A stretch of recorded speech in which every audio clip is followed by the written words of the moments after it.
台风现在快要接近我们台东的这个东部的陆地了，夹带着丰沛的水汽呢，预估全台在台风期间的雨量，主要是集中在礼拜2到礼拜4这3天，都会超过300毫米。其中北部跟东北部的山区雨量最高都超过600毫米，提醒民众这几天避免到山区活动。中台麦德姆预估星期3凌晨在宜兰花莲间登陆，它的水汽算是丰沛，影响从星期2开始，花东地区首当其冲。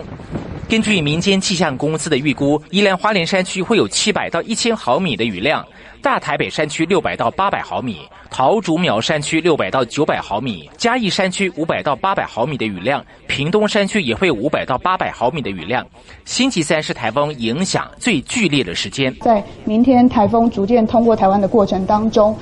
除了北部之外，那另外就是中部、南部的降雨也会快速的增加，所以提醒大家在今天傍晚之后一直延续到明天一整天，还是台风影响我们最大的时候，各地可能都要严防强风豪雨所带来的灾害。如果麦德姆还是维持快小的速度，对台湾影响就比较小。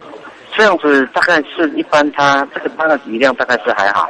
就是大概一般中度台风的这个降雨应该还 OK， 因为它这个台风走得快，它如果走得快，就它所带来的影响时间相对比较短。预估麦德姆星期4会离开台湾，中南部山区还是会有午后热对流雷雨发生。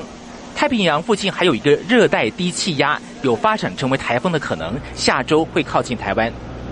记者综合报道。